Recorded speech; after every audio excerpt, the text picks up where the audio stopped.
Àwa ni aláfẹ́ aláfẹ́ wa, àwa ni aláfẹ́ o. Ó ṣe wá lóore pàtàkì ju kèfèrí lọ.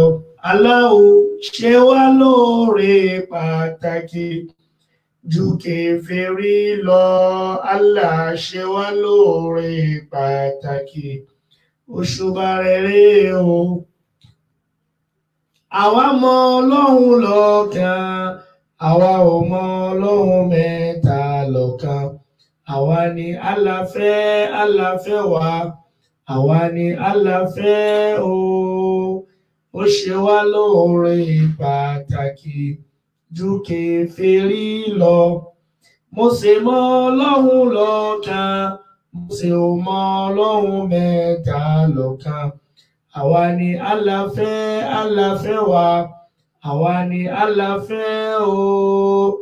Ó ṣe wá lóore pàtàkì ju kèfèrí lọ. Jésù mọ Ọlọ́run lọ́kan, Jésù ò mọ Ọlọ́run mẹ́ta lọ́kan. Àwa ni aláfẹ́ aláfẹ́ wa, àwa ni aláfẹ́ o. Ó ṣe wá lóore pàtàkì ju kèfèrí lọ. Láfi ní ètò kálẹ̀jọ́ kan làwa ń ṣe Allah, kálẹ̀jọ́ kan làwa ń sọ Allah. Àwa kì í tako ẹ̀sìn, kálẹ̀jọ́ kan làwa ń ṣe Allah. Ká mọ Ọlọ́run lọ́kan bí Jésù ṣe sọ fún wa. Ká mọ Ọlọ́run lọ́kan bí Mósè ṣe sọ fún wa. Ká mọ Allah lọ́kan bí Muhammad ṣe sọ fún wa. Ká jùpájù ẹsẹ̀ wa sí ẹ̀sìn Ìsìlámù. Ìwà ni ó kù wá kù Allah, ẹ̀sìn ni ó kù wá kù Allah. Ohunkóhun tá lè dàka fi gbé sí ìgà Allah. Ọpẹ́ tó sí Ọlọ́run, àṣọpẹ́ f'Olúwa tó kà wá kẹ́rù ẹ̀ tó mọ̀nà. Èyí tọ́pẹ́ ọpẹ́ ni, tó kà wá kẹ́rù ẹ̀ tó mọ̀nà. Èyí tọ́pẹ́ ọpẹ́ ni. Láfi ní gbé Bíbélì rẹ, gbé Kùránì rẹ, òdodo ti dé. Sọ́kà fún pé ẹ o Ìsìlámù, ẹ̀sìn tó mọ́ tónítóní. Gbé Bíbélì rẹ, gbé Kùránì rẹ, òdodo ti dé. Sọ́kà fún pé ẹ o Ìsìlámù, ẹ̀sìn ọ̀kan ṣoṣo. Àní gbé Bíbélì rẹ, gbé Kùránì rẹ, òdodo ti dé. Sọ́kà fún pé ẹ o Ìsìlámù, ẹ̀sìn tó mọ́ tónítóní. Gbé Bíbélì rẹ, gbé Kùránì rẹ, òdodo ti dé. Sọ́kà fún pé ẹ o Ìsìlámù, ẹ̀sìn ọ̀kan ṣoṣo. A'udhu billahi samil alim minash shaitanir rajim. Bismillahir rahmanir rahim. Wa bihi nasta'in wa salatu wa salamu ala sayyidina Muhammad wa ala alihi wa sahbihi wa man wala. Alhamdulillahi bi ni'matihi tatmahu as-salihat. Alhamdulillahi alladhi lam yalid wa lam yulad wa lam yakul lahu kufuwan ahad.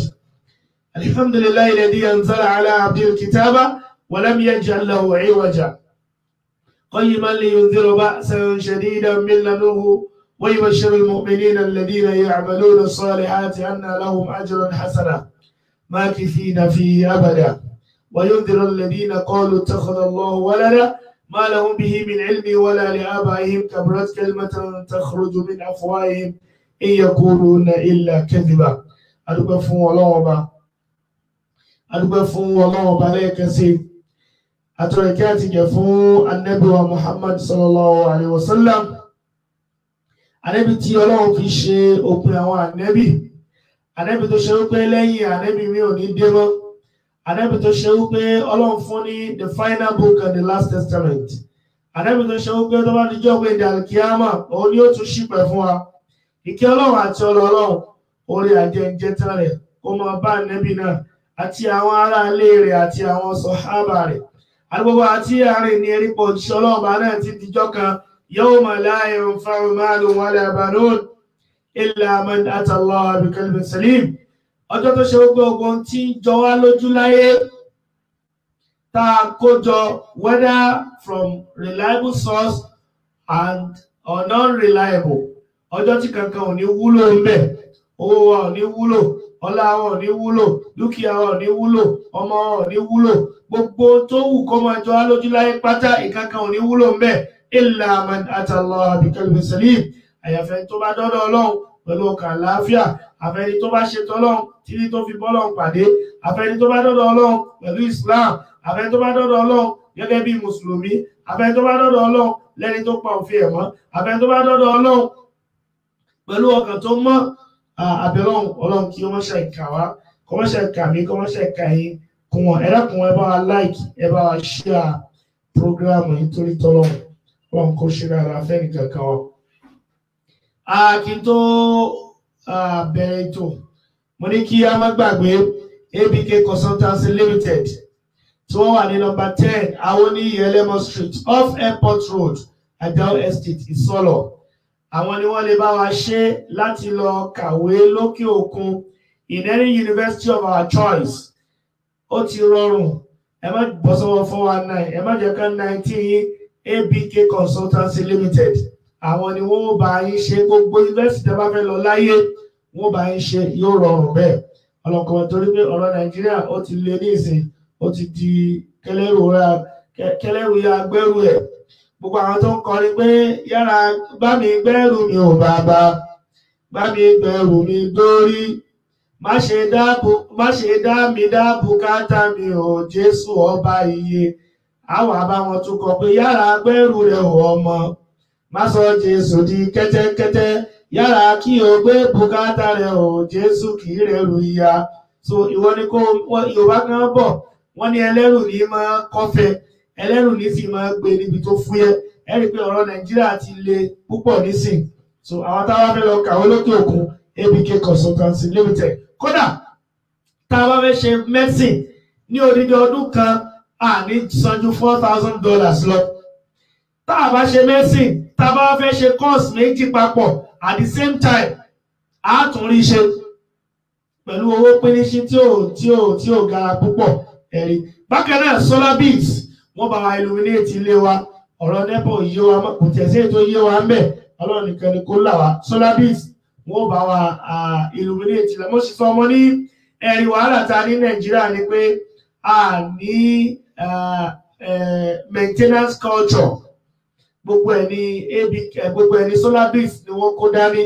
Tí wọ́n bá gbé solar fún wa tó bá ní tó ṣe, wọ́n gbé mi fún wa kó tó di pé wọ́n repair. Dẹ́wọ̀n wá ní ṣe solar fún wa, wọ́n béèrè tá a fẹ́ máa fi lò, wọ́n á ṣẹ̀ṣẹ̀ wá lọ ṣe tiwa wá láti company. Ṣẹ́rí pé yàtọ̀ bí wọ́n kàn déédéé wọ́n gbé solar kan wá rárá. Ọlọ́run kò ṣe dáadáa fún wọn.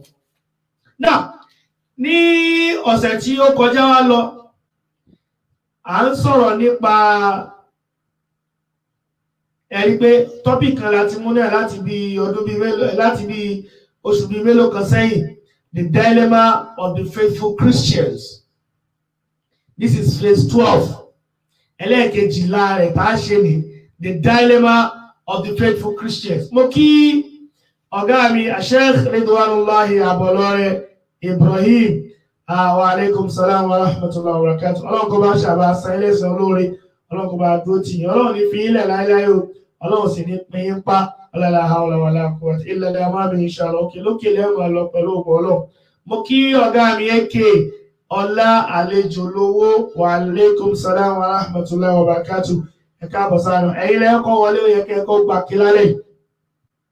Now, à ń sọ̀rọ̀ nípa the dilemma of the faithful Christians. Mo dẹ̀ ní ìdí tá a fi come up pẹ̀lú tọ́pìkì yẹn ni wípé you see the Christians are totally committed to error. Ṣé mo pé nínú tó burú jù òun náà ni ẹ̀dàkùn ẹ bá share program ìtorí tọ́lọ́ tẹ́ bá ti wọlé ẹ má bá share. Ètò burú jù ni pé kéèyàn ló pọ̀ wà lójú ọ̀nà. Mo rántí màmá wa kan Ọlọ́run má ṣàwà ṣe dáadáa fún ọ. Wọ́n ní bàbá wa kan Ọlọ́run kó bá jẹ́ kálíkì àmọ́ rọrùn fún ọ. Wọ́n ní ọ̀dọ̀ wọn làwọn wà nígbà tí wọ́n wà kéékèèké. wọ́n wá ẹnìkan wọ́n wá sọ fún wọn pé ṣé àwọn ṣe custom. Wọ́n wá lọ sọ fún bàbá. Wọ́n ní bàbá wá jáde, bàbá wá sọ fún wọn pé ṣó sọ ìtàn ṣe ìtàn ní kò ṣe ó lè ṣe. Wọ́n ṣáà ní àwọn ò lè ṣe, wọ́n torí àwọn ṣe jáde secondary school lọ́dún náà lọ́wọ́, so àwọn gbogbo tó ń sọ kò yá wọn sí. Wọ́n sọ bàbá yẹn wá sọ pé wọ́n ti gbà o àmọ́ ìwọ mú lọ. Allahu Akbar. Wọ́n sọ fẹ́ ní ẹgbẹ́ pé wọ́n ti gbà àmọ́ ìwọ kò mú lọ. So wọ́n ní àwọn ò tí ì rírú ẹ̀rí láyé àwọn, mo fẹ́ fà gẹ́gẹ́ yọ́ bẹ̀ ni o. Àwọn ò tí ì rírú ẹ̀rí láyé àwọn. In fact, ṣe rí ọjọ́ yẹn, òun ni ọjọ́ tí everybody ti jókòó tó ní kálukú fẹ́ wo result tó ti ń ṣe for the past 6 months. Àṣé ọjọ́ yẹn náà fẹ́ lẹ list. Ọlọ́run mo bẹ̀ ọ́ lọ lánàá àánú ẹ̀, mo bẹ̀ ọ́ pẹ̀lú gbogbo tó fi ń jórúkọ tẹ́nìkan ò mọ̀, ìjọ ayọ̀ mi, ìjọ tí wọ́n fi lẹ́tà àdùnnú tó fi lé mi lọ́wọ́, má jẹ́ kí ṣẹ̀tánì má jẹ́ kó dàrú mọ́ mi lọ́wọ́. Ẹja ṣe àmì náà, má jẹ́ ó dàrú mọ́ mi lọ́wọ́ o, má jẹ́ ó dàrú mọ́ mi lọ́wọ́, má jẹ́ ó fi àrékérekè rẹ̀ má jẹ́ ó fi dàrú mọ́ mi lọ́wọ́. Àdúrà ńláńlá ni. So wọ́n ní ọjọ́ yẹn láti wọ́n fẹ́ paste orúkọ àwọn tó wà successful tó ní kálukú ti jókòó ń ta táti fọ́kẹ́ lórí ìgbàgbé mọ́ wọ́ọ̀rí iṣẹ́ yìí ti bọ́ sí. Gbogbo wọn jókòó lẹ̀ ń ta, wọ́n máa mú ẹni tí mò ń sọ ìwọ́n mú dé, wọ́n máa mú lọ sí ọ̀dọ̀ ọ̀gá àgbà. Ọ̀gá àgbà wá dé, wọ́n ti mú wọlé, wọ́n ti ẹni kó jókòó náà, ẹni ẹ wá wọlé sọ́dọ̀ ọ̀gá pé ọ̀gá amọ́mọ̀kan wá o, adẹ̀fẹ́ kó ṣe custom iṣẹ́ yìí. Àwọn ní ọ̀gá ní that's impossibility. Kò possible pé àwọn èèyàn wọ́n ti ṣe training. Èmi ni kódà pé tó bá wọnú ọ́fíìsì secretary yóò rí pé secretary type orúkọ àwọn successful, àwọn tó wà successful, àwọn tó orúkọ wọn wà ní successful list. Wọ́n ṣàbí tó ti jọ fà pé ẹgbọ́mọ yìí ni o, ẹgbọ́mọ yìí ni o, ẹgbọ́mọ yìí ni o. Ọ̀gá wọn ní ọmọ tó ti ẹ̀ ń sọ gẹ̀rẹ̀ lọ mú wákàwò. Wọ́n ní bí àwọn ṣe mú ẹni náà bá ṣe mú wọlé báyìí, bọ́gà ṣe fojú kan báyìí gbá lọ̀gá ní ṣé ọmọ tó ń sọ ni àgbọ̀mọ yìí o, àgbọ̀mọ yìí o. Wọ́n wá ní bí wọ́n ṣe ń sọ̀rọ̀ yẹn lọ́wọ́, ibẹ̀ ni sẹ́kítírì ti jáde, ó fẹ́ lọ pèsè orúkọ àwọn tó wà successful. Wọ́n wá ní ọ̀gá ní pé kó mú list yẹn wá, kò tí ì lè lẹ̀ pé ọ̀rọ̀ wà lórí ẹ̀. Ọ̀gá yẹn dẹ̀ gba list yẹn, ó sì rọra tipex orúkọ ẹnìkan ń bẹ̀, ó sì kọ orúkọ ẹni yẹn síbẹ̀. Allahu Akbar. Ẹni tí wọ́n sì tipex orúkọ ẹ̀ òun ó máa jókòó pé ó kù díẹ̀, àfàìmọ́lẹ̀ lórúkọ lówó òbí ní lórúkọ òun. Wọ́n wá ní kíkẹ́kítì ó lọ rí táìpẹ̀, ó ṣe táìpẹ̀, ó wọ́n forúkọ ẹni láìṣe tí láìṣe gẹ́gẹ́. So kí ohun tí mo fẹ́ fàyọ ní wípé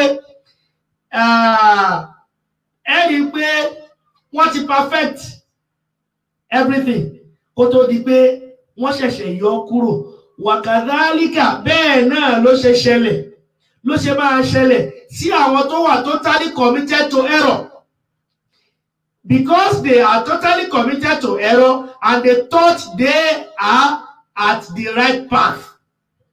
So only that they will get disappointed on the day of judgment. Wọ́n wà highly disappointed. Wọ́n wà totally disappointed. In fact, wọ́n wà hyper disappointed on that day.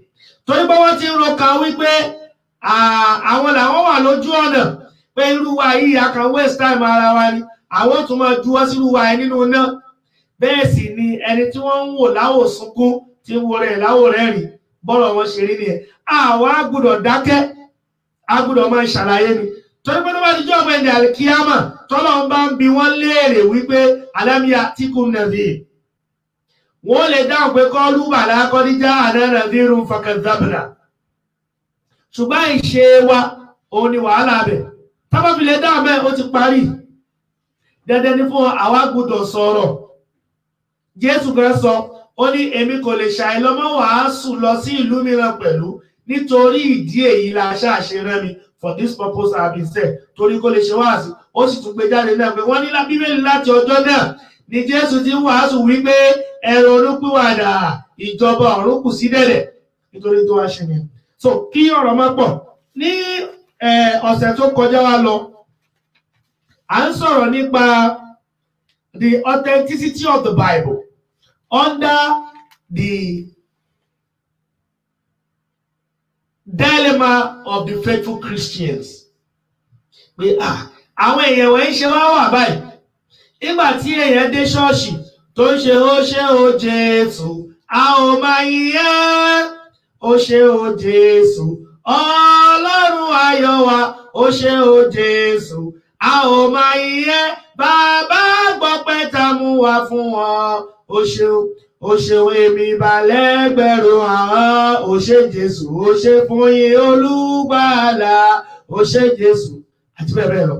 Tó wá jẹ́ pé gbogbo orin tó ń kọ yẹn bó ṣe ń kọ tó bẹ́ẹ̀ náà ló ṣe ń kó wàhálà sí rẹ̀ lọ́rùn bẹ́ẹ̀ ló ṣe ń dá wàhálà alẹ̀ sí rẹ̀ lọ́rùn orin yẹn yóò mọ̀ wípé òun ti dáràn tó bá dijọ́ gbẹ̀dẹ̀ àlùkìyámọ̀ ṣùgbọ́n bó ló ṣe fẹ́ mọ̀ ẹja ọkọ̀ táyé yẹn jú ẹ̀ náà kó tó dijọ́ ẹ̀. Ibi tá a dúró sí ní ìjẹjọ òun náà ni wípé Jésù lọ lé kéwú. Mo dẹ̀ kọ́ mẹ́rin wá nínú John chapter 21 ní last verse. Bíbélì ní gbogbo ọ̀pọ̀lọpọ̀ nǹkan ni Jésù ṣe tá a bá ní ká kọ́ kódà ayé àtọ̀run gan ò ní gbà àmì tí mo fi ń béèrè pé ẹ dákun èwo lọ́jọ́ má dùn àánú eléyìí kò sí but síbẹ̀síbẹ̀ náà wọ́n kọ́ síbẹ̀ and very many people were made to believe that it is also or actually the word of God. Kí ló jọ má mi ń bẹ̀? So mo lọ mi ò ráyè túlé ní gbogbo ìjẹjọ yẹn mo ẹ̀ṣẹ̀ wá lọ wá Catholic version yẹn gangan good news méjì ló wà o ìkan wà tí ò ní apocryphal book yẹn ìkan náà so nínú good news tó ní apocryphal book yẹn òlélẹ̀ wà wọ́n pè ní Good News Bible today's English version with Deuterocanonical Apocrypha with Deuterocanonical Apocrypha. Mo kí màmá wa Alhaja Kemi Junaid Alogundade ẹ káàbọ̀ sáà náà. Mo kí ọ̀gá mi Dr. Tajudeen Ọlájídé wa alaikum salam wa rahmatullahi wa barakatuh. You are welcome sir and you are highly recognized. So nínú ìwé náà kí n tó kan tí àwọn pásítọ̀ àgbà sọ mo ṣì ń padà bọ̀ nínú ọ̀rọ̀ tí wọ́n sọ tí wọ́n ní ẹni 2 Timothy nígbà tá a kà ní 3:16 tí wọ́n believe pé Bíbélì ọ̀rọ̀ Ọlọ́run ni gbogbo ọ̀rọ̀ yìí ó wà fún ìkọ́ni ó wà fún ìtọ́nisọ́nà. Now that made us believe that the Bible has no contradiction, improbabilities or mistakes, historical fallacy, exaggeration, manipulations, variations, contradictions. Àwọn eléyìí Bíbélì ò ní kẹ̀kẹ́ nú ẹ̀. Mo kí màmá mi Alhaja Muslima Balógun láti ìlú Amẹ́ríkà lọ wa alaikum salam wa rahmatullahi wa barakatuh. You're welcome and you are highly recognized. Ẹ dákun ẹ máa bá share program yìí tí ẹ bá ti wọlé torí Ọlọ́run ẹ máa bá share. Now kí n tó lọ sínú tí àwọn before I read out what the consensus of the opinion of the Christian scholars, what they said about the 4 canonical Gospels, the Matthew, the Mark, the Luke, and John. Kí n tó lọ bẹ̀, ìwé apocrypha yẹn, ṣe àgbọ̀mọ̀ sọ fún wa ní last week. Mo ní àwọn Catholic tí wọ́n 73 ní tiwọn, àwọn Protestant, àwọn tí wọ́n protest jáde nínú Catholic 66 ní tiwọn. Mo ní Bíbélì sì sọ ẹ̀jẹ̀ tún kà nítorí àwọn tí ó ní láǹfààní láti wà bí pẹ̀lú wa. Bíbélì sọ̀rọ̀ kan nínú ìwé Revelation chapter 22 verse 18. The book of Revelation chapter 22 verse 18. Èmi ń jẹ́ ìfún olúkúlùkù ẹni tó gbọ́ ọ̀rọ̀ ìsọtẹ́lẹ̀ ìwé yìí pé bí ẹnikẹ́ni bá fi kún wọn, Ọlọ́run yóò fi kún àwọn ìyọnu tí a kọ sí inú ìwé yìí fún un. Bí ẹnikẹ́ni verse 19, bí ẹnikẹ́ni bá sì mú kúrò nínú ọ̀rọ̀ ìwé ìsọtẹ́lẹ̀ yìí, Ọlọ́run yóò sì mú ipa tirẹ̀ kúrò nínú ìwé ìyè àti kúrò nínú ìlú mímọ́ nì àti kúrò nínú àwọn ohun tí a kọ sí inú ìwé yìí ẹ dákun àwọn Catholic tí wọ́n jẹ́ 73 àtàwọn Protestant tí wọ́n jẹ́ 66 ta ló fi kún ta ló yọ kúrò àwọn Catholic wọ́n láwọn ọmọ àlè Protestant àwọn ni wọ́n yọ kúrò ńbẹ̀ àwọn Protestant ní àwọn kàtà Catholic àwọn ni wọ́n fi kún ṣètìlí wàhálà nínú ọ̀rọ̀ Ọlọ́run ìdí nìyẹn tọ́lọ́run fi sọ fún wa náà Al-Qur'an Ọlọ́run fawailul lilladhina yaktubuna al-kitaba bi'aydihim thumma yaquluna hadha min indillah liyashtaru bihi thamanan qalila fawailun lahum mimma kasabat aydihim wa wailun lahum mimma yaksibun Ọlọ́run ní ègbé kọ́ lọ́wọ́ bá wọn kan tí wọ́n fi ọwọ́ ara wọn kọ̀wé thumma yaquluna hadha min indillah wọ́n máa ń sọ wípé ṣe ríwé tá a kọ yìí o min indillah látọ̀dọ̀ Ọlọ́run ló ti wá liyashtaru bihi thamanan qalila Ọlọ́run ní kí wọ́n lè bá ta lówó pọ́kú fawailun mimma kasabat aydihim ìgbẹ́kọ́ lọ́mọ bá tí wọ́n fi ọwọ́ ara wọn kọ wawailun lahum mimma yaksibun ìgbẹ́kọ́ sí lọ́mọ béèrè tí wọ́n jẹ́ ń bẹ̀ ọwọ́ ara wọn ni wọ́n fi kọ̀wé wọ́n wá ń pè é lọ́rọ̀ Ọlọ́run wọ́n ń pè é lọ́rọ̀ Ọlọ́run Bíbélì ìwé ayérayé Bíbélì ọ̀rọ̀ Ọlọ́run Bíbélì mo fẹ́ràn rẹ̀ Bíbélì mi ni wọ́n máa gbé o Bíbélì mi ni wọ́n máa gbé bí mo bá kà á máa tuntun kà Bíbélì o Bíbélì mi ni wọ́n máa gbé.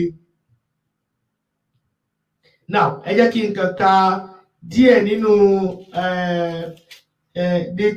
Deuterocanonical books or apocrypha mo fẹ́ ka díẹ̀ nínú introductory aspect ìwé náà that will take me back to in tí ó wà nínú introductory aspect tí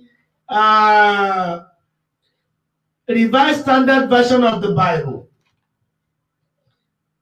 Revised Standard Version of the Bible. Ìwọ̀n bóyá ẹ̀kọ́ àmì Revised Standard. A máa wò torí pé tí a bá sọ pé Bíbélì ọ̀rọ̀ Ọlọ́run ni àwọn tó kọ náà should be able to affirm it. Ẹ̀rí pé mo sọ ń jẹjọ mo ní the Bible was written by 32 eminent scholars back with 50 cooperating denominations, and they claimed that the Bible was written under inspiration. Tá a bá wá kọ Bíbélì under inspiration ṣó yẹ kí n tí wọ́n bá ń kọ ṣó yẹ kó máa takora wọn ṣó yẹ kí n tí wọ́n bá ń sọ kó máa takora wọn ẹ ṣe làákàyè o ẹ ṣe làákàyè torí wípé nínú òfin gan wọ́n ní no one is ignorant of the law ìmọ̀ọ́mọ̀ ò sí o nobody is ignorant of the law o gbúdọ̀ máa ń tó fi wí o dẹ̀ gbúdọ̀ tẹ̀ lófin o sì gbúdọ̀ rúfin wàhálà hùwà ẹ máa gbọ́ o. The following books ìyẹn ni àwọn ìwé tí ó wà nínú Deuterocanonical books or apocrypha. The following books: Tobit, Judith, Esther, the Greek text, Wisdom of Solomon, Sirach. Sirach yìí ni wọ́n ń pè ní Ecclesiasticus. Sirach yẹn ni wọ́n ń pè ní Ecclesiasticus. Ó yàtọ̀ sí Ecclesias eléyìí tó wà ní tó wà before àwọn ìwé yìí. Ecclesias kan wà tó wà before ìwé yìí. Ìyẹn náà ń pè ní the preacher. Ibẹ̀ ló wà ní Ecclesias, the preacher chapter 7 verse 14. Tó ní nínú ọjọ́ ayọ̀ máa yọ̀. Ẹjẹ́ ń kà. The preacher.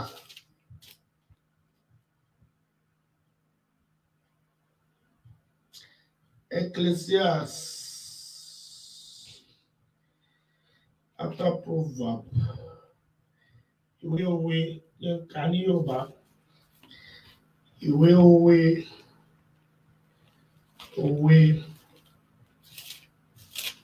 torí ẹlòmíì a máa fi ṣayọyọ ẹlòmíì Ecclesiastes yẹn ló fẹ́ quote àbí the preacher yóò wá ní Ecclesiasticus irọ́ sì ni Ecclesiasticus tẹ́ ẹ bá ṣí ẹ ní bá tó quote yẹn bẹ̀ kẹ́ lè mọ̀ pé bóyá ó tún ní more knowledge bẹ́ẹ̀ sì ni kò ṣe research gẹ́gẹ́ irọ́ ní pa kọ̀ọ̀mọ́ tí ń sọ Ecclesiasticus kọ́ Ecclesiastes ni àbí ká pè é ní oníwàásù either Ecclesiastes or the preacher. Ecclesiasticus ó wà nínú àwọn apocryphal book kì í ṣe tó fẹ́ quote yẹn níjọ́ bí ìbẹ́ bá gbọ́ tó ní Ecclesiasticus ẹ sọ pé kò ń ṣe bẹ́ẹ̀ irọ́ ni. So oníwàásù chapter 7 verse 14 ní ọjọ́ àlàáfíà máa yọ̀ ṣùgbọ́n ní ọjọ́ ìpọ́njú ronú pé bí Ọlọ́run ti dá èkíní bẹ́ẹ̀ ni ó dá èkejì ṣẹ́tìrì bí Ọlọ́run ti dá èkíní bẹ́ẹ̀ ni ó dá èkejì. So kì í wá ṣe pé ọjọ́ tó o bá ń yọ̀ nìkan ni wàá rò pé gẹ́gẹ́ Bíbélì sọ pé gbogbo tí Olúwa dá dáradára ni ká tó ṣàlàyé fún wọn pé nínú Isaiah 45 verse 6 and 7 Ọlọ́run sọ pé èmi ni mo dá ìmọ́lẹ̀ mo dá òkùnkùn mo dá rere mo sì dá ibi èmi Ọlọ́run ni mo ṣe gbogbo àwọn nǹkan wọ̀nyí. Now Sirach mo sọ fún ọ pé Sirach ni Ecclesiasticus, Baruch, letter of Jeremiah, Song of Jekintuka.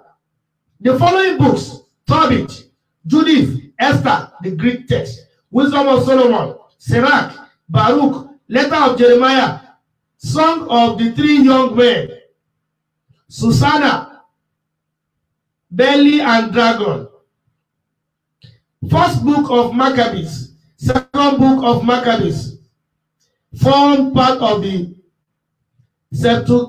Septuagint Greek text and were interspersed among other books of the Old Testament.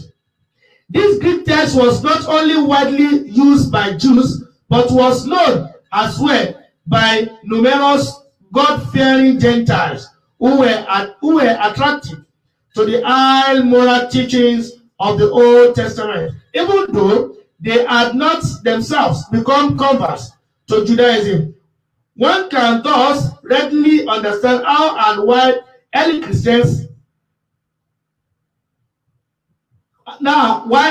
Christianity, as it spread among Greek-speaking Jews and Gentiles, employed this Greek text.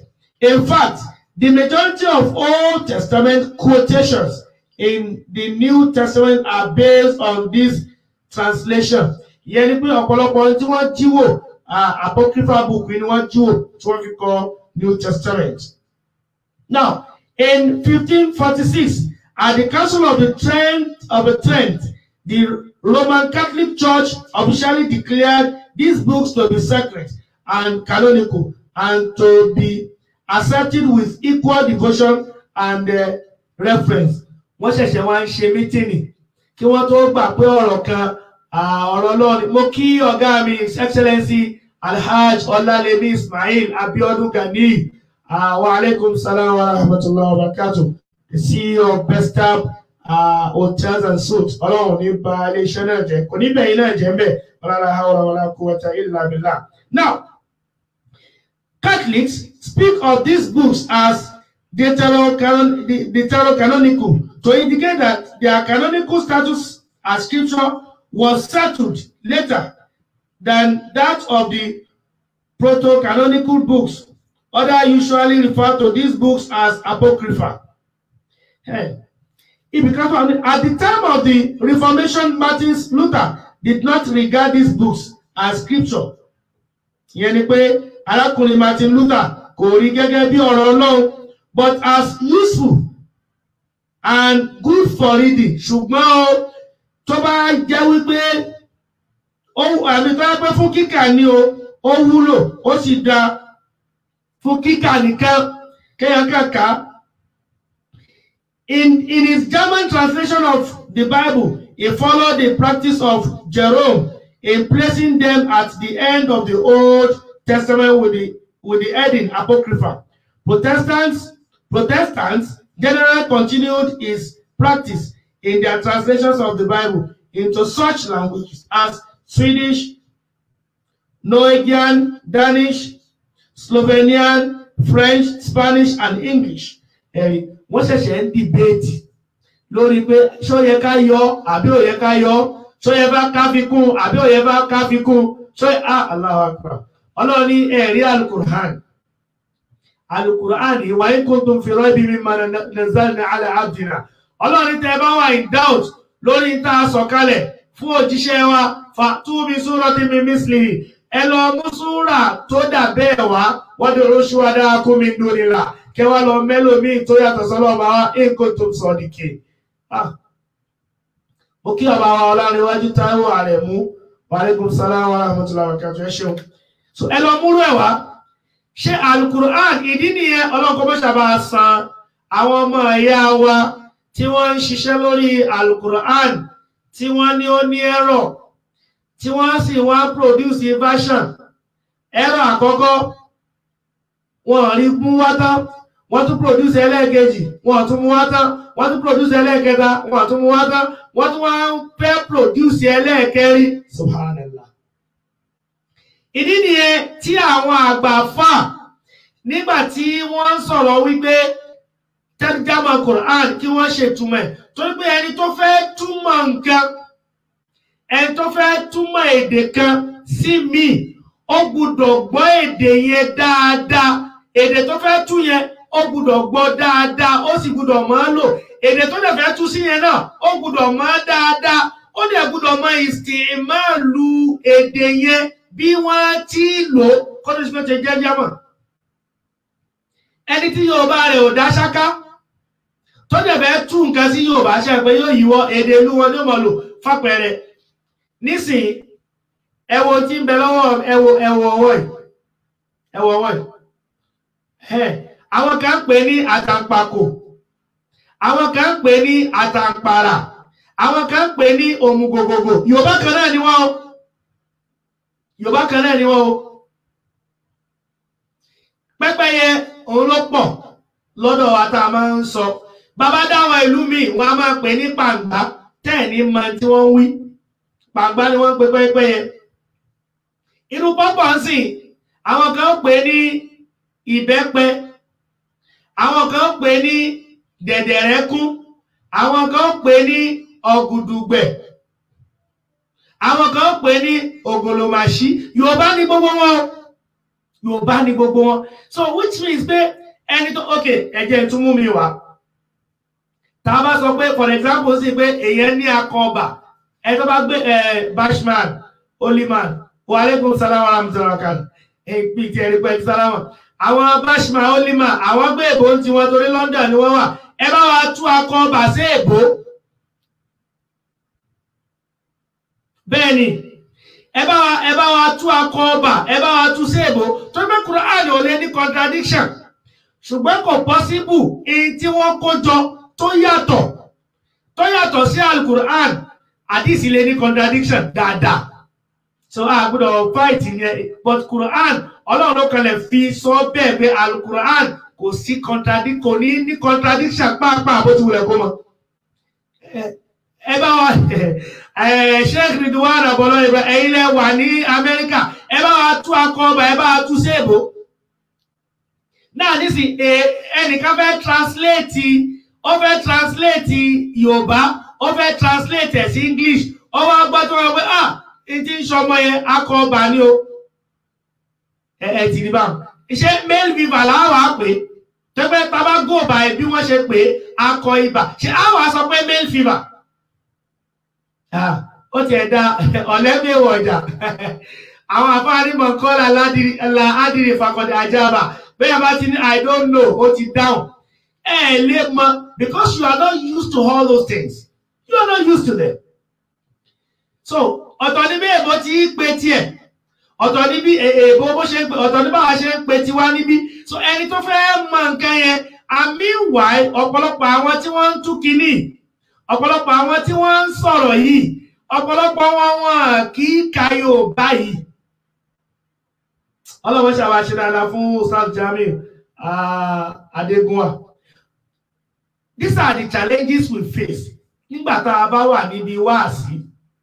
Ẹ̀rí àwa níbi wáàsí lọ́dún kan lọ́hùn, àwa níbi wáàsí kan lọ́hùn, wọ́n gbé Quran tí Reverend Cole tó kọ́kọ́ tú wá lọ́dún náà lọ́hùn. ẹ dákun tí ìbá ṣe torí àwọn bàbá yẹn tí wọ́n jà fẹ́ sí lọ́jọ́ kìíní àná báwo ni wọ́n ṣe fẹ́ mọ̀ àwọn nu Kùránì tẹ́ mọ̀ bá yànà pàjá nu wọn ẹja bẹ̀rù Ọlọ́run mo dẹ̀ máa ń sọ fún wa ẹ má jẹ́ ká máa ti issue bọnú personality issue tó wà ńlẹ̀ ní ẹ̀ ń tú kínní ó dẹ̀ lọ méjì mẹ́ta ẹ sì lè táwọn bàbá yẹn ṣe kò ṣe dáadáa ó yẹ kí ìkan tẹ́ bá ṣe ó yẹ kó perfect ẹyọ kan tẹ́ bá ṣe ó yẹ kó perfect kò yẹ kó tún ní series mọ́ tó yẹ pé lódodo àwọn bàbá yẹn lẹ́fẹ̀ẹ́ kọ̀ lẹ́ ó yẹ kẹ́ wá jókòó at once kẹ́ ẹ̀ dẹ̀ ṣiṣẹ́ yẹn kó complete tó yẹ pé anybody tó bá ń wò wọ́n mọ̀ pé ẹ gbìyànjú so pé kíní yìí kò ṣe tó dáadáa ó yẹ kí gbogbo wa jọ pawọ́pọ̀ ẹ dákun ẹ bá ṣe program ìtòlọ́tọ́lọ́ ó yẹ kí gbogbo wa jọ pawọ́pọ̀ ní kájọ tún un ṣe kí wá ṣe pé ká máa wò pé ẹni tó sọ̀rọ̀ yẹn kò kì í ṣe ẹnu rẹ̀ ló yẹ ká ti gbọ́ ẹ máa wo nǹkan ẹnu táwọn ló wá yẹ ká ti gbọ́ àwọn èèyàn mélòó ló ń lò tá a lè gbọ́ lẹ́nu wọn ṣé bàbá Sheikh Habib ṣé àwọn ni wọ́n máa ṣe tafsiri tí wọ́n máa wá ní pé ká máa ka Kùránì Yorùbá àwọn táwọn ń ṣe wáàsí náà ni wọ́n lè attack wa easily pẹ̀lú ọ̀pọ̀lọpọ̀ àwọn nǹkan ẹ̀ wọ́n kàn mú wa ní pé ẹ wo Kùránì simple ìbéèrè náà wọ́n bí wá irú ẹni bẹ́ẹ̀ tó ìgbìyànjú ni wọ́n ṣe wọ́n kàn bí ẹni ẹlẹ́rìí ni pé ṣé Kùránì ṣé Bible ṣó ní contradiction àbí ò ní contradiction mo dẹ̀ mọ̀ wípé ẹni yẹn ó fẹ́ jáde pé Quran ó ní Bíbélì ó ní contradiction yóò sì mẹ́rin wá torí pé inú rẹ̀ ó dùn pé ẹ̀rí pọ̀ ọdún Bíbélì contradiction we have intercontradiction we have intracontradiction nínú Bíbélì kan contradiction wà mẹ́ ká tó wá sọ pé Bíbélì kan sí Bíbélì kejì yóò wá tún sọ bẹ́ẹ̀ ni ẹ̀ náà pé Quran yìí náà ní contradiction tó bá yẹ pé eléyìí wọ́n wà kó gba àwọn translation yẹn jáde so iṣẹ́ gbogbo àwọn mùsùlùmí ẹjẹ́ àjọ pawọ́pọ̀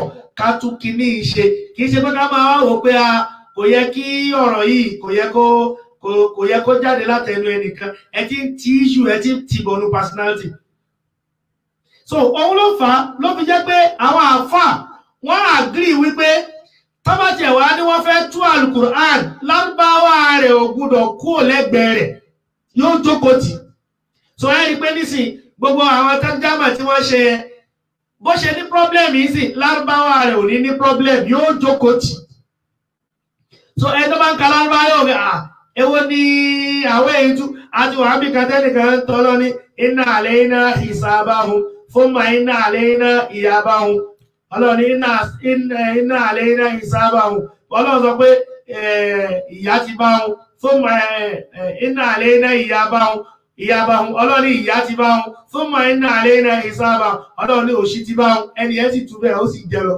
nígbò jẹ́ pé ọ̀pọ̀lọpọ̀ àwọn tó wà mẹ́ẹ̀hún ọmọ tí ń wí so ọlọ́run kò ṣe dáadáa fún gbogbo wa kò sí ẹni tí ó gbìyànjú ṣùgbọ́n ẹ má jẹ́ ká sọ di nǹkan míì ẹ má jẹ́ sọ di nǹkan míì issue ní ká address kò ṣe personality ọlọ́run ṣe dáadáa fún wa now mo ní mo fẹ́ mú àwọn ọ̀jọ̀gbọ́n Bíbélì the Bible scholars the consensus of the opinions of the Christian scholars, the Catholic and the Protestants, is that both Matthew and Luke use Mark book to make up their own gospel. Ṣé Matthew àti Luke wọ́n jíwèé wò ní o. Ìwé Mark làwọn méjèèjì jíwò. Ọlọ́run ó mà ṣe o. Some biblical prophet wọ́n jíwèé wò. Wọ́n lọ jí tí Máàkì kọ Máàkì wọ́n jí tí Lúùkù Matthew àti Lúùkù ẹ̀rí pé Lúùkù ti ẹ̀kọ́kọ́ jẹ́wọ́ kan ibẹ̀ láti mọ̀ pé àwẹ̀ yìí kò parọ́ ó wà straightforward ní Luke chapter 1 verse 1 to 3 òun kò parọ́ Lúùkù ò parọ́ he made himself so clear ẹ bá gbọ́ tí Lúùkù sọ ibẹ̀ láti mọ̀ pé kò parọ́ èyí tá a fi ń sọ ilé kí Christian bá wà lọ wò pé Bíbélì yìí òun ni ó gbà òun là ìdí nìyẹn tá a fi ń sọ tiwa pé bíbélì yìí òun gan ibẹ̀ ni bíbélì gan nìṣòro àwọn Christian, bíbélì gan tọ́lọ́ ni ọmọ tu tí ó máa dé ẹ máa gbọ́ ní Luke chapter 1 verse 1 to 3 níwọ̀n bí ọ̀pọ̀ ènìyàn ti dáwọ́ lé láti tò ìhìn wọn níjọ lẹ́sẹẹsẹ èyí tó ti gbilẹ̀ ṣíṣe láàrin wa ṣe gbọ́rọ̀ yẹn o níwọ̀n bí ọ̀pọ̀ ènìyàn ti dáwọ́ lé láti tò ìhìn wọn ní the gospel láti tò jọ lẹ́sẹẹsẹ èyí tó ti gbilẹ̀ ṣíṣe láàrin wa, it was unanimously agreed among ourselves. Àní gẹ́gẹ́ bí àwọn tí ó ṣe ojú wọn láti ìbẹ̀rẹ̀ ṣẹ̀tìmá àwọn tí ó ṣe ojú wọn láti ìbẹ̀rẹ̀ ìyẹn ni pé wọ́n sì ń bẹ̀. Ní Mark chapter 14 verse 50 bíbélì ní gbogbo wọn sì fi sílẹ̀ wọ́n sì sá lọ, gbogbo wọn fi Jésù sílẹ̀ wọ́n sá lọ. Nígbà tí wọ́n fẹ́ pa Jésù, they all forsook him and fled. Ní ti bíbélì wí nìyẹn, they all forsook him and fled. Gbogbo wọn sì fi sílẹ̀ wọ́n sì sá lọ. Ta ni jọjà péré wájú ọdẹ apààyàn? Ta ni ọmọ akú alápá iwájú ọmọ akú lẹ́yìn?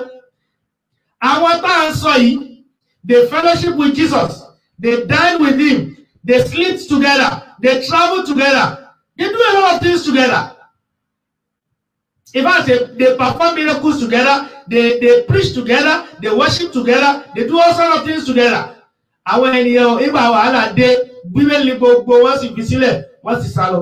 Àbáwọn àti Nàìjíríà táwọn ò rí Jésù rí, àwọn náà máa ń kọrin pé bíná bá ń jó èmi ò tẹ̀lé Jesus, òrùn ló ń rán èmi ò tẹ̀lé Jesus, òjò ló ń rọ̀ àwọn ò tẹ̀lé Jesus, bíná bá ń jó bójò rọ̀ má tẹ̀lé, dúró tì mí Jésù má tẹ̀lé ẹ̀dópin. Irọ́ ni alẹ́ rọ ni irọ́ ni. Tọ́lá wọn.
Now, network yẹn ló fò lọ. Now, as I was saying, ibẹ̀ lẹ́ẹ̀tì mọ̀ pé wọ́n mọ tí wọ́n ń ṣe. Ẹ wò kan nínú wọn lẹ́nu ọjọ́ mẹ́ta yìí. Wọ́n láwọn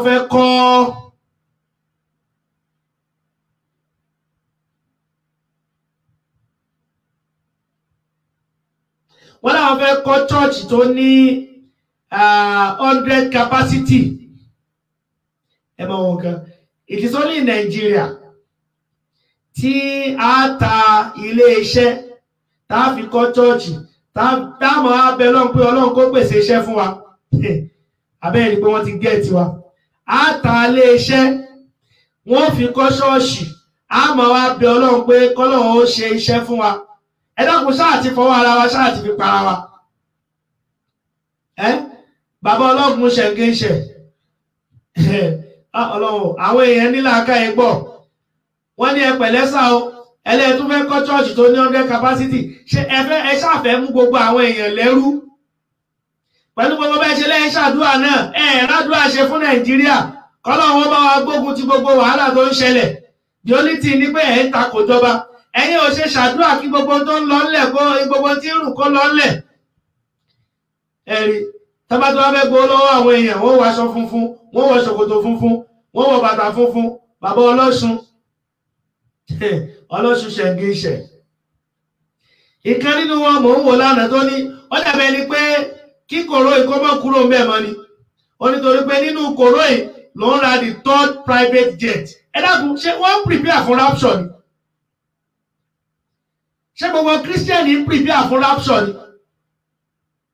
Because kò yé mi gbogbo wọn ra private jet. Ṣé fẹ́ lọ pàdé Jésù ni? Ẹ ti rí pé alábòsí ni wọ́n. As a pastor, as a man of God, kí ló fẹ́ fi private jet kí ló fẹ́ fi ṣe?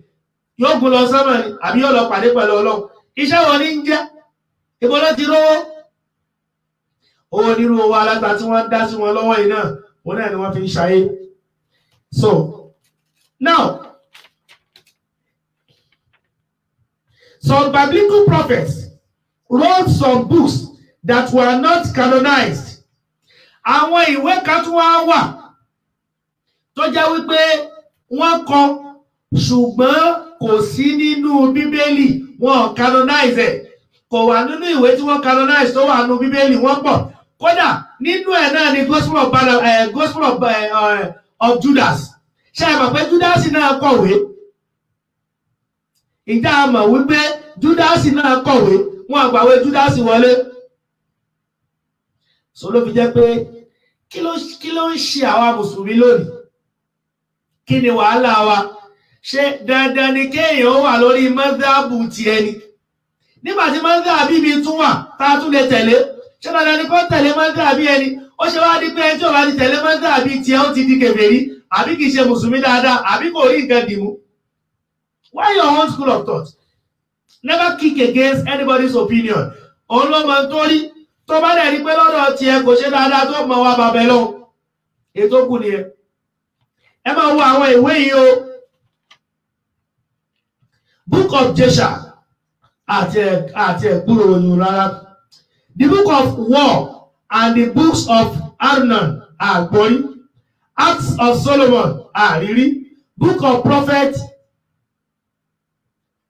Iddo àrírí. Book of Nathan àrírí. Book of Shemaiah àrírí. Book of Gad àrírí. Book of Jehu àrírí.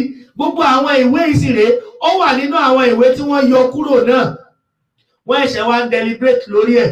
Ìjó yẹ ká mú wọlé, ìjó yẹ ká mú wọlé, tábà mú wọlé, kí ni reasons tá fi mú wọlé? Ẹ rí pé èyí ò ní òsínú Al-Qur'an. Kò sí gbogbo òlú tá a lè dé pátápátá. Ọlọ́run sọ láyé kan náà Al-Qur'an ní Quran chapter 4 verse 82. Ọlọ́run ní afala yatadabbaruna Al-Qur'an. Walau kana min indi ghayri Allahi lawajadu fihi ikhtilafan kathira. Ọlọ́run ní afala yatadabbaruna Al-Qur'an. Ọlọ́run ní Sheikh Rashid Hassan Nigeria. Ọlọ́run ní ṣé ẹ ronú nípa Al-Qur'an ni àfáwà Sheikh Lukman Mas'ud Sheko ní ṣé ẹ ti ẹ̀ jókòó gbà kankan ronú nípa Al-Qur'an ni walau kana min indi ghayri Allah. Tó lọ jẹ́ pé Al-Qur'an ni ó wá látọ̀dọ̀ ẹni tó yàtọ̀ sí Ọlọ́run bá ní. Ó wá látọ̀dọ̀ àwọn tó kọ Matthew, Mark, Luke, John ni.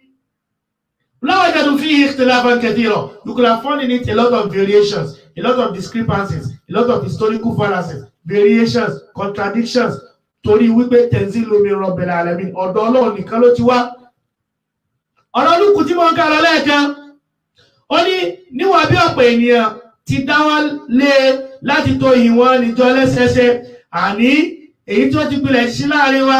Àní gẹ́gẹ́ bí àwọn tó ṣe ojú wọn láti ìbẹ̀rẹ̀. Tí wọ́n sì já sí ìránṣẹ́ ọ̀rọ̀ náà ti fi lé wa lọ́wọ́. Allahu Akbar. The eyewitnesses and the ministers of the world. Àwọn tọ́rọ̀ yẹn ṣojú wọn gẹ́gẹ́ bí wọ́n ṣe fi lé wa lọ́wọ́. Ó sì yẹ fún èmi pẹ̀lú láti kọ̀wé sí ọ lẹ́sẹẹsẹ bí mo ti wádìí ohun gbogbo kíníkíní sí i láti ìpìlẹ̀ṣẹ̀ tó fi lù ọlọ́lá jùlọ. Òun kọ lẹ́tà, ẹni tó kọ lẹ́tà sílẹ̀ ń tiẹ̀. Òun kọ lẹ́tà tiẹ̀ láti explain bí event yẹn bó ṣe lọ, bọ́rọ̀ yẹn bó ṣe lọ, òun lòun ṣe kọ lẹ́tà.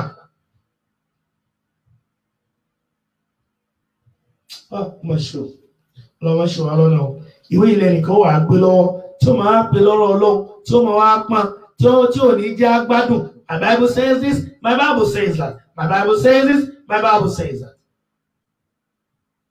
Ẹ já wo intercontradiction lálẹ́ yìí. Tó bá di ọ̀la àbí tó bá di ọ̀sẹ̀ tí ń bọ̀ a wá wo intracontradiction. Then a tún wá wo àwọn ìwé kan tó ṣe wípé tí wọ́n ti yọ kúrò ní Bíbélì ẹlẹ́ẹ̀kejì. Ẹlẹ́ẹ̀kẹta a wá wo àwọn ìwé kan tó ṣe pé àti ẹ̀mọ̀ àwọn tí wọ́n kọ àmọ́ àwọn tí wọ́n kọ pàápàá bó tilẹ̀ kó mọ́. A wo intracontradiction. A wo àwọn ìwé kan tó jẹ́ pé it has been ceremoniously expunged from the Bible. Nínú ọ̀rọ̀ Ọlọ́run, nínú ìwé Ọlọ́run. Torí àsìkò wa tó ti lọ, ẹ jẹ́ kí n kàn mú intercontradiction bíi mélòó kan wá. Ẹ máa wo, ẹ jẹ́ n lọ sí New Testament. Matthew chapter 6, verse 9. Matthew chapter 6, verse 9. Nítorí náà, báyìí ni kí ẹ̀yin kí ó máa gba àdúrà. Bàbá tí ń bẹ ní ọ̀run, kí a bá ọ fún orúkọ rẹ, kí ìjọba rẹ dé. Ìfẹ́ tí ẹni ká ṣe ní ayé, bí wọ́n ti ń ṣe ní ọ̀run. Fún wa lóúnjẹ ọjọ́ wa lónìí. Dárí ẹ̀ṣẹ̀ wa jì wá, bí a ti ń dáríjì àwọn tó jẹ wá ní gbèsè. Má bà wá sínú ìdánwò, ṣùgbọ́n gbà wá lọ́wọ́ bìlísì. Torí ìjọba ń tirẹ̀, agbára ń tirẹ̀, ògo ń tirẹ̀, láéláé àmín. Nǹkan tí Matthew sọ nìyẹn o. Luke bá ní Matthew yé tẹrẹ irọ́ rẹ̀ ti pọ̀ jù, kò màmá rí bẹ́ẹ̀ ò sí ń bẹ̀. Ìkàkùkà ló ń kà. Ìwọ tó sí ń bẹ̀ tó ti fẹsẹ̀ fẹ́ nígbà tí Jésù kọ́ ọ ní bàbá tí ń bẹ ní ọ̀run, ìwọ wá ń kàkàkùkà lọ jẹ́ kórí ẹ pé o. Ní Luke chapter 11 verse 2 ó sì fún wa pé nígbà tí ẹ̀yin bá ń gbàdúrà ẹ máa wí pé bàbá tí ń bẹ ní ọ̀run, kí a máa fún orúkọ rẹ, kí ìjọba rẹ dé. Ìfẹ́ tí ẹni kí a ṣe ní ayé bí wọ́n ti ń ṣe ní ọ̀run. Fún wa lóúnjẹ ọjọ́ wa lónìí. Fún wa lóúnjẹ ọjọ́ wa ní ojoojúmọ́.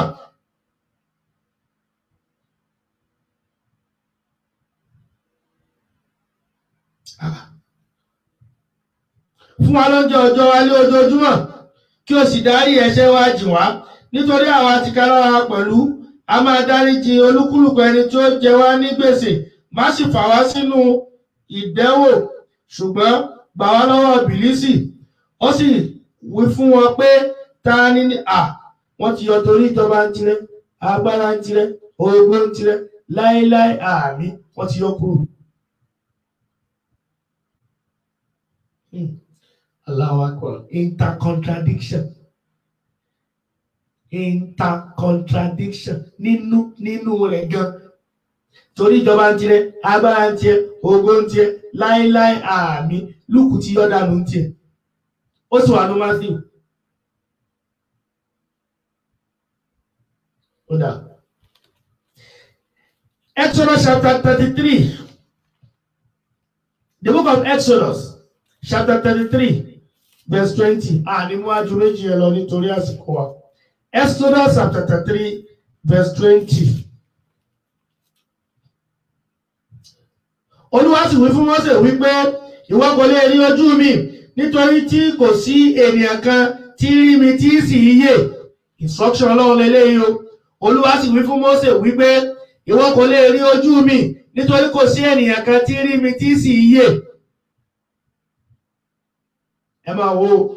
Olúwa sì ní Exodus chapter 33 yẹn náà verse 11. Bíbélì Olúwa sì bá Mósè sọ̀rọ̀ ní ojúkorojú bí ènìyàn ti ń bá ọ̀rẹ́ rẹ̀ sọ̀rọ̀. Ẹ wo nǹkan. Olúwa sì bá Mósè sọ̀rọ̀ ní ojúkorojú gẹ́gẹ́ bí ọ̀rẹ́ àti ọ̀rẹ́ ṣe ń bá ara wọn sọ̀rọ̀. Ní Genesis chapter 32 verse 30, Bíbélì ní wọ́n sì sọ ibẹ̀ náà, Jákọ́bù sì sọ ibẹ̀ náà ní Pẹ́niẹ́lì. Ó ní nítorí tí mo rí Olúwa ní ojúkorojú, a sì dá ẹ̀mí mi sí. Amos chapter 9 verse 1, wòlíì Ámósì ní mo rí Olúwa ó dúró lórí pẹpẹ.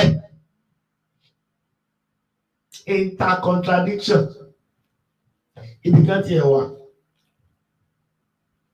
I think in Exodus, book of Exodus, there was 24, verse 9. The book of Exodus chapter 24, verse 9. Nígbà náà ni Mósè àti Áárónì àti Nádàbù àti Ábíhù àti àádọ́rin nínú àwọn àgbà Ísírẹ́lì gòkè lọ. Wọ́n sì rí Ọlọ́run Ísírẹ́lì bí ṣe òkúta sáfẹ́rì wà ní abẹ́ ẹsẹ̀ rẹ̀. Ẹnìkan ní bóyá òkúta tọ́lọ́run fi ń ṣe ṣíjú nìyẹn, tó bá ti gbẹ́sẹ̀ lé wọn ní rí. Tá bá ti gbẹ́sẹ̀ lé, mo kí àwa wa Sheikh Adam Abdullahi Usamat afágbà ẹ káàbọ̀ sórí ètò Jazakumullahu khairan. Ọlọ́ọ̀bá ṣe dáadáa fún yín. Pé bí òkúta sáfẹ́rì wà ní abẹ́ ẹsẹ̀ rẹ̀, mo ní àwọn èèyàn ní bóyá òkúta tọ́lọ́run fi ń ṣe ṣíjú nìyẹn, tọ́lọ́run bá ti gbẹ́sẹ̀ lé àwọn èèyàn ò ní rí, àwọn èèyàn ò rí, àmọ́ tó bá ti gbẹ́sẹ̀ kúrò ńbẹ̀ àmì tó bá ti gbẹ́sẹ̀ lé àwọn èèyàn ò rí, tó bá ti gbẹ́sẹ̀ kúrò ńbẹ̀ àwọn èèyàn ò ní rí. Ó sì dàbí ìrísí ọ̀run ní ìmọ́tótó rẹ̀, kò sì na ọwọ́ rẹ̀ lé àwọn ọlọ́lá ọmọ Ísírẹ́lì. Wọ́n sì rí Ọlọ́run, wọ́n sì jẹ, wọ́n sì tún mu pẹ̀lú. Ọlọ́run bá tún ṣe wọ́n lálejò.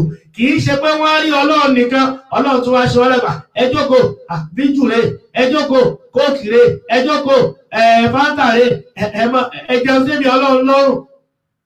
Ọlọ́run bá tún ṣe wọ́n lálejò. Ọlọ́run ṣe wá lọ́nà. Ọlọ́run ṣe wá lọ́nà. Èyí ó wàá gba ilé ìgbọ́. Yóò wá díjọ́ ọ̀gbẹ́ndẹ̀ àlìkíyámà. Ọlọ́run wà ní kó pìrìsẹ́ǹtì tó gbàgbọ́. Yóò máa wá karú eléyìí. Ẹ rí i pé ewu ń bẹ lóko lóńgẹ́ gan fúnra rẹ̀ ewu ni. Ẹ rí i pé mo máa ń sọ̀rọ̀ kan. Àwọn ará bíi wọ́n ti hàn wá léèmọ̀ sẹ́yìn. Láyé take education, take religion. Take education, take religion. Wọ́n mọ́pọ̀lọpọ̀ jáde. Wọ́n ṣe ọ̀pọ̀lọpọ̀ lọ́nà. Ẹlòmíì all in the name pé ó fẹ́ ṣàlọ school, ó fẹ́ kàwé dandandandan, ó change orúkọ bàbá kan, àwọn náà ti dẹni àkíyàmà ní ìsìn ọlọ́mọ ṣàbá kẹwọn. Wọ́n ní bí wọ́n ṣe sọ fáwọn nìyẹn wípé káwọn wá gba Jésù gẹ́gẹ́ bí Olúwa àti olùgbàlà wọn. Wọ́n ní wọ́n wá change orúkọ wọn sí Isaac láìsíìkì, láì ṣàárẹ̀ láì síìkì. Wọ́n ní káwọn máa jẹ́ Isaac. Wọ́n láwọn ọ̀rọ̀ náà pàwé lẹ́nu ìjọ náà. Torí bàbá yẹn ti dàgbà, èmi ò retí pé èèyàn tó lè bá rúkà ẹ lọ́dọ̀ wọn. Àwọn ò síìkì, wọ́n sì sọ pé káwọn máa jẹ́ Isaac. Ẹ̀wọ̀n nǹkan. Ṣùgbọ́n lélẹ́yìí tẹ kò sí yìí o. Ló bá sọ pé kinní kan tó bá kọ́ jó ìran ni ó wò. Eléyìí kan ò tiẹ̀ níran tí ó wò wọ́n. Toró ti wòran ó ti sùn. Lẹ́yìn pé kó lọ sùn, yìí tó bá rọrùn sùn. Táwọn tó bá gbọ́ tí ò bá máa dà láàmú. Ọlọ́run ṣe wá lọ́nà. Pẹ̀lú ògo Ọlọ́run, tó bá di ọ̀sẹ̀ tó ń bọ̀, a tún tẹ̀síwájú nínú intercontradiction. Ká tó wá bọ́ sí intracontradiction. A tún wá bọ́ sáwọn verses kan tó jẹ́ pé they have been ceremoniously expunged. Tá bá wá kúrò ńbẹ̀, a wá bọ́ sí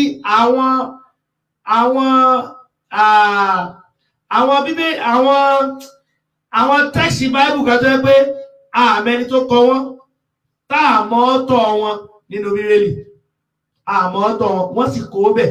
Yàtọ̀ sí yẹn, ẹ tún wá lóríṣiríṣi lẹ́tà. Ẹ dákun ẹ̀yin jàmáà, báwo ni lẹ́tà ṣe dọ̀rọ̀ lọ? Tí gbogbo wa náà sì kà pé lẹ́tà lẹ́ni ikọ̀, lẹ́tà ṣe dọ̀rọ̀ Ọlọ́run. A wá fi gbogbo àwọn ìwé tó yẹ kí wọ́n include sínú ìwé Ọlọ́run, wọ́n yọ gbogbo ẹ̀ kúrò, wọ́n wá kó lẹ́tà síbẹ̀ gbáà. Lẹ́tà kìnnìkà sáwọn Róòmù, lẹ́tà kìnnìkà sáwọn ará Galatia, lẹ́tà kìnnìkà sáwọn ará Òṣogbo, lẹ́tà kìnnìkà sáwọn ará Kòdú, lẹ́tà kìnnìkà sáwọn ará Kírun. Gbogbo ẹ wá papọ̀ ẹ sọ́dọ̀ Ọlọ́run. Ṣùgbọ́n ọ̀tá fàsókè tó yí ló borí ni o. Bọ́ba yóò rí tọ̀run o, kò tó gbàdúrà mi, kò tó gbàdúrà mi o, máa jẹ́ ká hallelujah. Kò tó gbàdúrà mi, Allah, kò tó gbàdúrà mi o, kò tó gbàdúrà mi, kò tó gbàdúrà mi o, kò tó gbàdúrà mi, máa jẹ́ ká hallelujah kó tó gbàdúrà mi. Màmá jẹ́ ìṣíwí, màmá jẹ́ ìṣìsọ o, máa jẹ́ pé Jésù lọ́lọ́run. Màmá jẹ́ ìṣìsọ Allah, màmá jẹ́ ìṣíwí o, màmá jẹ́ ìṣìsọ. Màmá jẹ́ ìṣíwí o, màmá jẹ́ ìṣìsọ. Máa jẹ́ pé Jésù lọ́lọ́run, màmá jẹ́ ìṣìsọ. Wọ́n má ti ìṣíwí, wọ́n má ti ìṣìsọ o. Àwọn tó ń pé Jésù lọ́lọ́run, wọ́n má ti ìṣìsọ. Allah, wọ́n má ti ìṣíwí o, wọ́n má ti ìṣìsọ. Wọ́n má ti ìṣíwí o, wọ́n má ti ìṣìsọ. Àwọn tó ń pé Jésù lọ́lọ́run, wọ́n má ti ìṣìsọ. Ọlọ́mọdé àṣìwí o, ọlọ́mọdé àṣìsọ. Ó kí gbogbo àti wà lórí program látàárọ̀ látọ̀dọ̀ ọ̀gá mi àgbà Sheikh Ridwanullahi Abọ́lọ́lá Ibrahim. Ọlọ́run ní bọ́lá náà jẹ́ o. Ọlọ́run bá ṣe dáadáa fún yín. Kò ní tẹ́lẹ̀ pẹ̀lú ògo Ọlọ́run. Ẹ̀rí àwọn ni wọ́n jẹ́ kí tọ́lọ́run wọn jẹ́ ó dúró. Àáfàá tó tún dá sí tọ́lọ́run. Ọlọ́run ní yẹ̀ yín sáwọn. Ọlọ́run ní pé yín pa láéláé. Gbogbo bí jẹ́ tí mú tọ́rọ́ kọ́bọ̀ náà Ọlọ́run ní jó dí láéláé. La hawla wala quwwata illa billah. Mo kí ọ̀gá mi ajánẹ́sí àgbà fún ọ̀gá wa lókè lọ́hùn Ustaz Ọ̀tápọ̀ wà lókè lọ́hùn. Ọlọ́run mọ́ ṣàbá ń ṣe dáadáa. Sheikh Abdulwasi Sunusi ọmọ ọba ọlọ́run bá dúró ti yín Ọlọ́run ní dalẹ̀ irú kọ̀ǹpútà bíbélì kò sí pé bá pe quotation kan báyìí ọ̀gá ti kà á ní slate agbárí wọn ti di kọ̀ǹpútà bíbélì Ọlọ́run ní da làákàyè náà rú làákàyè tẹ́ fi ń ka ọpọlọ náà kò ní jọba bó ti wò lè òkè wá lóra náà yín tó tàwọn ọmọ yóò ju ti lọ ọ̀làlà àwọlọ́wọ́lá kọ́ta kò ní sún yín ṣe o kò ní sún yín ṣe mo kí dáadáa Sheikh Abdulwasi Sunusi ọmọ ọba Ọlọ́run dúró tì í. Mo kí bàbá wa nílùú Òṣogbo ń bì Fadilatu Sheikh Adam Abdullahi Usama Òṣogbowi Ọlọ́run ní dàlú Òṣogbo orú kò ní dàwa náà òru náà ń bẹ̀ ọ̀làlà àwọlọ́wọ́lá kọ́ta ìlà. Mo kí ọmọ ìyá mi Rashid Hassan Nigeria. I don't know the salvation that grants all Christians after Isaiah 66 verse 3 prove them as white pagan by confirmation in John chapter 1 verse 29. Mashallah. America. Shemo. Olójẹ́ kí n máa sọ náà wípé these people are totally committed to error. Shemo pé mo dẹ̀ máa ń quote. Tí Bíbélì sọ pé àwọn ẹni ìṣáájú yóò sì kẹ́yìn ní Matthew chapter 19. Àwọn ẹni ìṣáájú yóò sì kẹ́yìn, àwọn ẹni ìkẹyìn yóò sì ṣáájú. Ànábì wa Muhammad sallallahu alaihi wasallam, Ànábì sọ fún wa pé nahnu akhirun sabiquna yawmal qiyamah. Ànábì láwọn aládégbẹ̀yìn, àwọn aláṣùn ṣáájú wa jọ gbẹ̀nẹ̀ kí a bó kí ọ̀gá mi Sheikh Lukman Mas'ud ṣe kó ní àwọn onígègé ara ọlọ́kùnrin mọ́ṣà bá ń dóte iná. Mo kí ọ̀gá mi Mujaddid Abusa, àwọn ará Republic de Benin lọ́wọ́ ni. Mo kí ọ̀gá mi Lukman Mas'ud ṣe kó ní wa alaikum salam wa rahmatullahi wa barakatuh. Sheikh Ridwan Abọ́lọ́rẹ́ Ibrahim Abisuru Mo kí ìyá mi Alhaja Muslima Balógun láti ìlú Amẹ́ríkà lọ́hùn. Ọlọ́run ṣe ra àbáwá Sunusi Sheikh Abdulwasi Fakode Ajaba bẹ́ẹ̀ ni ó ti dáhùn. Mo kí ọ̀gá mi láti ìlú London lọ́hùn Bashman Oliman ẹ̀rẹ́ àlò Formula Dodge escaping strategy ẹ̀rí àfáà Ridwan Abọ́lọ́rẹ́ wọ́n ní main fever Ọlọ́run rí yín o. Mo kí ọ̀gá mi Excellency Alhaji Ismail Ọlálèmí Abiodun Ganiyu the CEO Besta Hotels and Suites ní Ìkẹjà. Ọlọ́run ní bọ́lá náà jẹ́ o. Ọlọ́run ní bọ́lá náà jẹ́ ọmọdé ní Ọlọ́run dà yín lágbà lórí dáadáa ọ̀làlà ọ̀làlà ẹkú gbogbo ìgbà náà ọ̀gá mi ẹkú gbogbo ìgbà Ọlọ́run bá yóò máa fi púpọ̀ rọ́pò fún yín ọ̀làlà ọ̀làlà kọ́tà ẹ̀yin lẹ̀ jẹ́ ká mà lá tọ́lá àwọn ará bíi wọ́n retí wípé yes nígbà tí ìyá bá jẹ́ tí ẹsẹ̀ bàtà rẹ̀ bá là yóò á bẹ̀bẹ̀ lọ́dọ̀ wa ṣùgbọ́n Ọlọ́run jẹ̀dá lọ wàláhì Ọlọ́run jẹ̀dá lọ ẹ ṣé ẹkú gbogbo wa Sheikh Ismail Ọlálèmí Ọlọ́run nífẹ̀ẹ́ iná lẹ́wọ̀ ọ̀làlà ọ̀làlà kọ́tà ìlànà. Mo kí ọ̀gá mi Ọlárẹ̀wájú Táíwò Àrẹ̀mú wa alaikum salam wa rahmatullahi wa barakatuh. Mo kí ọ̀gá mi Èkè Ọlá àlejò lówó Ọlọ́run ní fi ilẹ̀ o Ọlọ́run ní pè yín pa ọlọ́lá quwwata illa billah. In absentia mo kí ọ̀gá mi ọ̀gá wa His Excellency Alhaj Abdul Kabir Àṣàfà Àkànfẹ́ ọkọ mọ̀mọ́ wa tèmi ní success Ọlọ́run ní bọ́lá náà jẹ́ o. Ọlọ́run ní kò ní à ń retí pẹ̀lú ògo Ọlọ́run à ń retí pẹ̀lú ògo láì ní pẹ́ láì jìnnà ọlọ́run sọ yín dé pẹ̀lú ògo ọlọ́run ọlọ́lá quwwata illa dídé sí nàìjíríà kò ní ní wá lára kò ní lẹ́yìn náà lára àsìkò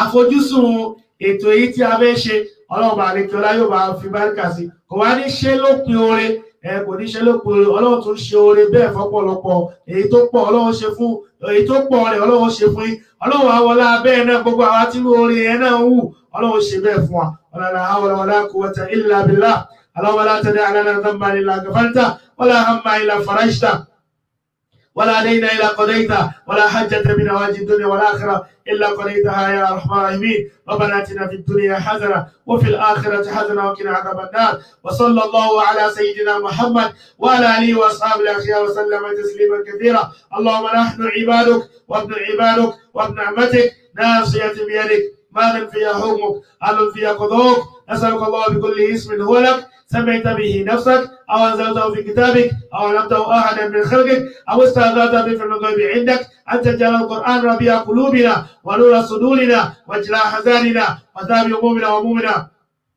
وأبدل في مكان الحزن فرحا برحمتك يا أرحم الراحمين سلمنا من كل الفزع والحزن والهم والغم والضر والشر والفقر والمرض والشقاق والفسوق ومن كل ذي شر ومن جميع مصائب الدنيا والآخرة يا أرحم الراحمين ربنا آتنا في الدنيا حسنة وفي الآخرة حسنة وقنا عذاب النار اللهم صل على محمد وعلى آل محمد كما صليت على إبراهيم وعلى آل إبراهيم وبارك على محمد وعلى آل محمد كما باركت على إبراهيم وعلى آل إبراهيم إنك حميد مجيد Olúwa jẹ́ ó dára Ọlọ́run jẹ́ ó rọrùn Sheikh Ridwan Abọ́lọ́rẹ́ Olúwa jẹ́ ó dára Ọlọ́run jẹ́ ó rọrùn ṣètò ilé ayé wà ní rọrùn Olúwa jẹ́ ó dára Ajá Muslima Olúwa jẹ́ ó dára Ọlọ́run jẹ́ ó rọrùn Sheikh Abdulwasi As-Sunusi ọmọ ọba Olúwa jẹ́ ó dára Ọlọ́run jẹ́ ó rọrùn ṣètò ilé ayé wà ní rọrùn Olúwa jẹ́ ó dára àmín kò ní bàjẹ́ fún wa àmín kò ní burú fún wa àmín kò ní lójúrú fún wa àmín kò ní bàjẹ́ fún wa àmín ṣètò ilé ayé wà ní rọrùn Olúwa jẹ́ ó dára àmín Olúwa jẹ́ ó dára Ọlọ́run jẹ́ ó rọrùn Olúwa jẹ́ ó dára Ọlọ́run jẹ́ ó rọrùn ṣètò ilé ayé wà ní rọrùn Olúwa jẹ́ ó dára ẹni bá ní àkú lómi àkú kì í ṣe pé lẹ́tà tó gọ̀ tó ló pè sí àṣàṣì oníran wá ìdálọ̀ tàǹsà ẹni bá ní àkú lómi àkú kì í ṣe pé lẹ́tà tó gọ̀ ló pè sí àṣàṣì oníran wá ìdálọ̀ tàǹsà àṣàṣì oníran mi ìdálọ̀ tàǹsà àṣàṣì oníran yìí ìdálọ̀ tàǹsà àṣàṣì oníran wá ìdálọ̀ tàǹsà subhanakallahumma wa bihamdik ashhadu an la ilaha illa ant astaghfiruka wa atubu ilayk subhana rabbika rabbil izzati amma yasifun wa salamun ala al-mursalin walhamdulillahi rabbil alamin amin آمين اللهم آمين